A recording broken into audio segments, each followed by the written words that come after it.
15 minutes of workplace chatter you want to overhear. Welcome to the Friday 15 with your host, Paul Mastrangelo of First Domino Consulting and Jeff Chilton of Spencer Stewart.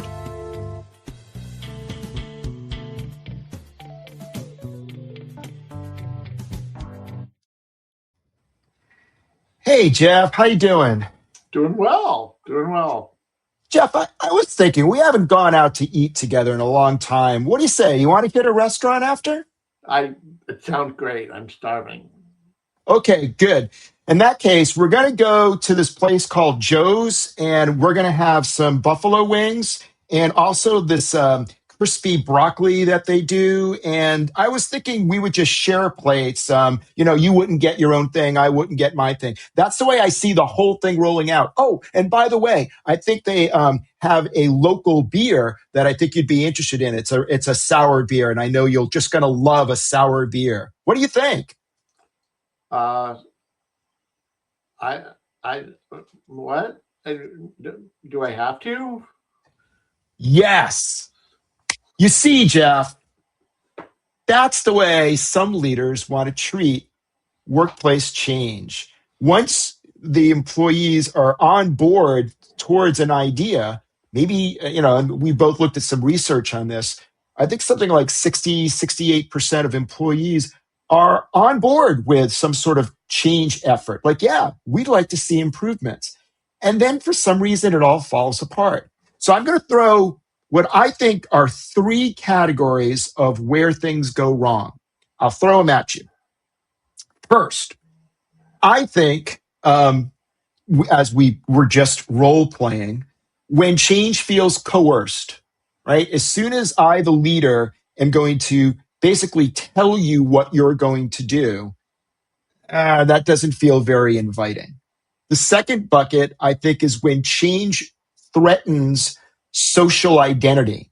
And that social identity meaning, how do I think of myself? Like what new safety gear? Safety gear is for rookies. I'm not a rookie. I'm a veteran. I'm not wearing this helmet. I'm not wearing this protective vest, right? So I see myself a certain way, and I'm worried about how others see me as well. So that feeds into that anxiety.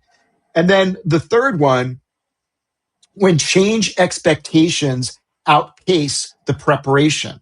So if we were going slow at first, we could make sure we had what we needed. We could explore different avenues, test some things out, and slowly build momentum.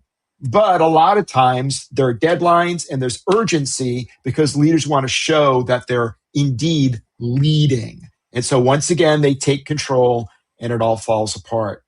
What do you think about those three buckets of why employees end up resisting something that initially they were all for?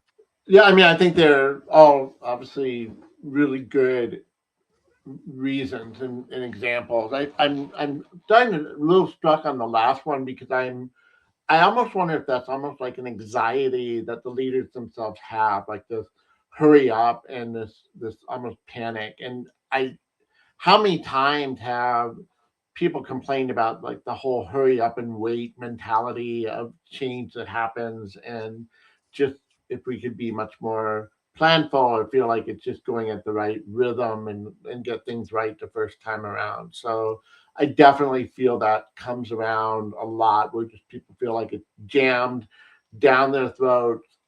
Maybe it doesn't need to feel that way, it just feels that way because it gets out of the gate as quickly as possible. Mm. Uh, and then the other thing that was kind of reminding me a little bit is when you were talking about your opening is a lot of I've done a couple of surveys and working with clients in the past where leaders thought that people were resisting change, and so we actually asked them. We actually like, do you feel like too much change? And to your point, it's like the majority of people felt like no, like what taking them so long to like just what people want to get over with. They want to get moving.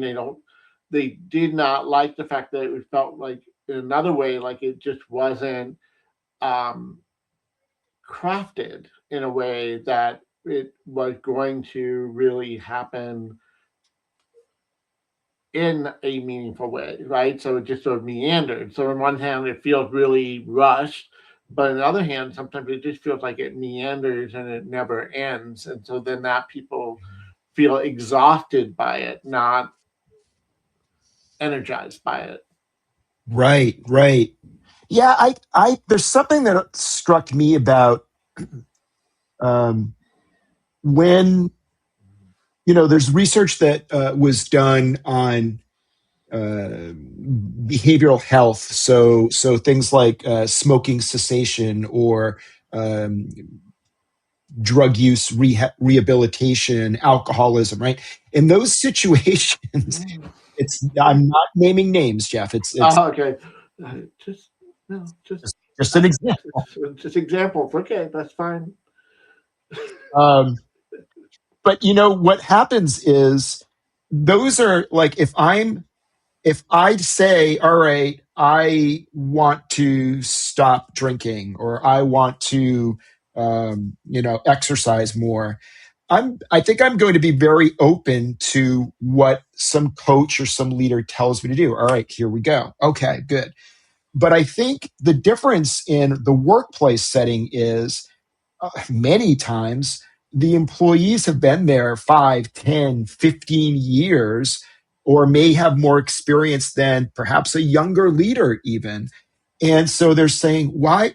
I, I agree with what we're trying to achieve, but the way you're doing it makes no sense. There was some research that said one of the best predictors of how employees initially respond to a new change initiative is based on the employee's evaluation of a prior change experience. And that could be from a prior employer as well as, the same boss or a different boss, right? So, oh God, there's no way we're going to be able to get this software installation installed and ready and prepared and working because I've seen the way we've handled our new approach for sales and that whole challenging approach. Oh, that was completely. There's no way Jeff's going to be able to get through on this, and so it's logical from my point of view, and yet from the leader's point of view, I do get it. I see how it's like, look, we've got to march, we've got to do this. Yeah, yeah. I think there are two things that stand out in my experience that kind of relate to that, though. That I do think leaders, like you were talking about the well being and the health aspect of it. I think if you think about what goes into that, that's effective, like what a coach does, is not, oh, let's just focus on the end. You're going to stop smoking, and that's all you talk about is stop smoking or stop drinking or whatever it is, lose weight. It's the coach is talking to you about the path, the journey, and not just the outcome. And so leaders talk a lot about the what and the outcome, but not really working with people around the path. And I think that we see success when the path is really laid out and when they work with people on the path. So that's one Yeah. thing coming out of what you said. And the other thing is in my work with engine room leaders, which is the level below the C suite, often responsible for pushing change out into the organization.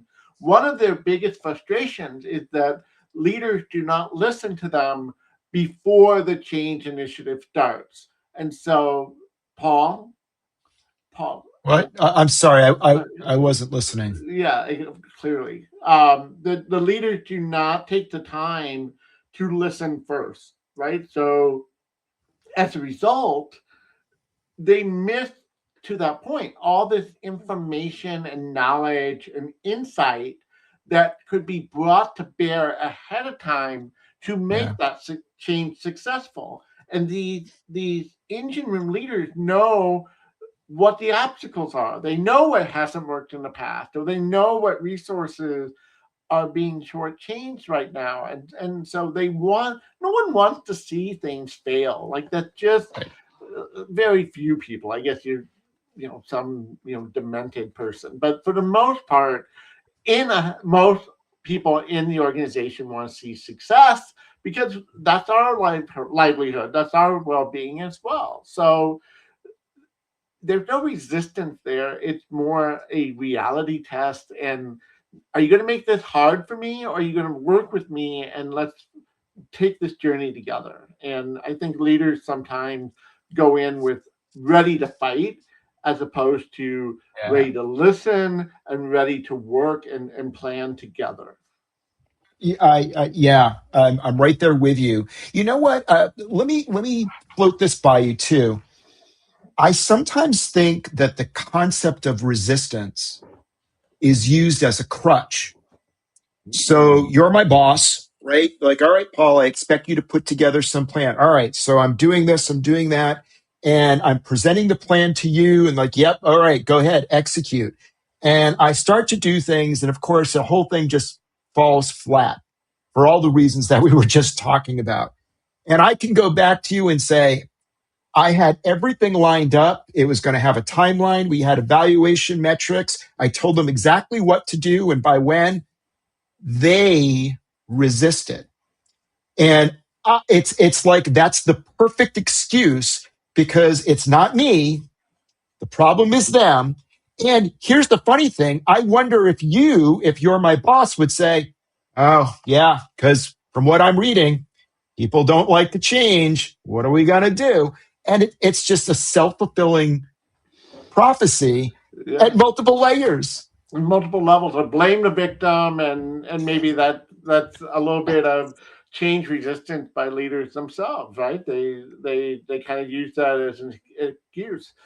I've seen it. You see how change transformation, change messaging, when it drops off right at the very top, right? There's sometimes even in the C suite, they're not on board. And that why? Because they haven't taken the time to listen, decide if this is really something everyone wants, and getting everyone on board. And it's just amazing to me how this does not take a lot of time. In fact, to fix it or the time lost by not doing this work up front is so much more than if you just take this time in the front end. And yet, and everyone hears this. I mean, we're not the first to say this. I know it's amazing to realize that, but You sure? well, maybe we are, but I'm sure that someone else may have had the insight, and yet they still fall into these bad habits. And so the question to you in the last minute or so is, how do we break out of that bad habit? What can I do to help change change? Yeah. Well, I think it's got to be more than just reading about it. And I say that as I'm in the middle of writing a book where I hope to get leaders to read about what we're talking about. But it obviously takes some practice. We talked on a previous episode about knowing who you are versus knowing what the situation calls for, and realizing, oh, there's a gap here. How am I going to prep this? Do I need help from someone else? Can I be transparent? I like what you brought in about the anxiety, right? So if my boss says I need to get it done, I need to get it done, and the people that I've assembled are telling me we've got to slow down, that's a lot of stress. So that ratchets up some anxiety. And then I start thinking about who's accountable. Gosh, that's me. My name's on it. And now all of a sudden, well, let me just do this. Let me start to take over and control. I think the best thing that a leader can do is to have a facilitator, a change facilitator, a change coach. And I don't mean a coach that you see once a week. I mean someone who's right there on that team, helping you through this process. I think having someone say, well, we talked about this scenario. I think it's playing out right now. We talked about trying to do this, not that. So let's make sure that you got your messaging down. Let's make sure we know how we're going to handle this. And of course, if it goes wrong, someone who can say, well, we we just did what we said we didn't want to do. Now, how do we pull out of this situation and recover and get them back working with us again?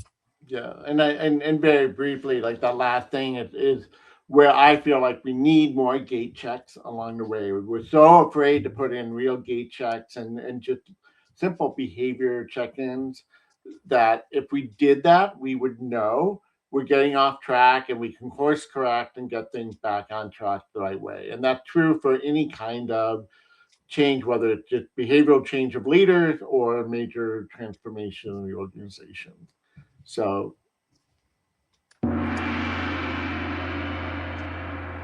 That is the big punctuation point. yeah, Punctuation mark? Exclamation point? Yeah, it's a gong. it's a gong. And so what time am I supposed to come over for dinner? Or It what? was it, it was just an example, Jeff. Oh, I don't really want to dine with you. all right. Well, then you just have a great weekend, Paul. I hope you have fun eating your wings and broccoli and sour beer. And everyone else, you have a much better weekend than I'm wishing Paul right now. Sour beer indeed, Jeffrey. Have a good weekend, everyone. Take care. Cheers.